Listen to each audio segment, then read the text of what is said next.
எனக்கு பேக்ரவுண்டில் அப்படியே பார்த்தீங்கன்னா இந்த பக்கம் போனீங்கன்னா உங்களுக்கு வந்து அவுட்டர் ரிங் ரோடு வருங்க. நம்ம சைட்லேருந்து அப்படியே நீங்கள் நேராக போனீங்க அப்படின்னா உங்களுக்கு வந்து inner ring road, railway station, bus stand, outer ring road, inner ring road எல்லாமே பார்த்தீங்கன்னா நம்ம ப்ராப்பர்ட்டிக்கு சுற்றியே தாங்க உங்களுக்கு அமைஞ்சிட்டு இருக்கு. சுற்றியுமே உங்களுக்கு வீடுகளுக்கு மத்தியில் இமீடியட்டாக நீங்கள் வீடு கட்டி குடியேறி வர மாதிரி ஒரு சூப்பரான ஒரு ப்ராப்பர்ட்டி தாங்க இன்றைக்கி நம்ம பார்த்துட்டு இருக்கோம். இவங்க கம்பெனி நேம் பார்த்தீங்கன்னா உங்களுக்கு சிகரம் ரியல்டர்ஸ்லேருந்து பியல் சிகரம் கார்டன் தாங்க இப்போ நம்ம பார்த்துட்டு இருக்கோம். தனித்தனியான வீடுகளும் அப்பார்ட்மெண்ட்ஸும் பார்த்தீங்கன்னா ஏகப்பட்ட குடியிருப்புகள் பார்த்தீங்கன்னா என்னை சுற்றியே உங்களுக்கு வந்து இருந்துகிட்டு இருக்குதுங்க.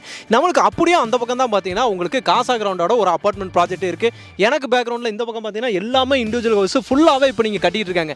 இங்கே எப்போ வேணாலும் இமீடியட்டாக நீங்கள் வீடு கட்டி குடி வரலாங்க. இன்னைக்கு ரிஜிஸ்ட்ரேஷன் பண்ணுங்க, நாளைக்கே வீடு கட்ட ஸ்டார்ட் பண்ணிடலாம். அந்த மாதிரி ஒரு சூப்பரான ப்ராப்பர்ட்டி தான் நம்ம சிகரம் ரியல்டர்ஸ்லேருந்து கொடுத்துட்டு இருக்காங்க. வணக்கம் மக்களே, welcome to Chennai super vlogs. இன்னைக்கு நம்ம ஒரு சூப்பரான ஒரு ப்ராப்பர்ட்டி தாங்க பார்க்க வந்திருக்கோம். எங்கே வந்திருக்கோம்னு பார்த்தீங்கன்னா கரெக்டாக நம்ம தாம்பரத்துக்கு வந்திருக்கோங்க. இப்போ சிகரம் ரியல்டர்ஸோட எம்டி சார் நம்ம கூட இருக்காரு. அண்ணா வணக்கம்ண்ணா. வணக்கம்ண்ணா. நல்லா இருக்கீங்களா? நல்லா இருக்கேன். நீங்க எப்படி இருக்கீங்க? நல்லா இருக்கேன். ஹாய், ஹலோ, வணக்கம். நான் உங்கள் சிகரம் ரியல்டர்ஸ்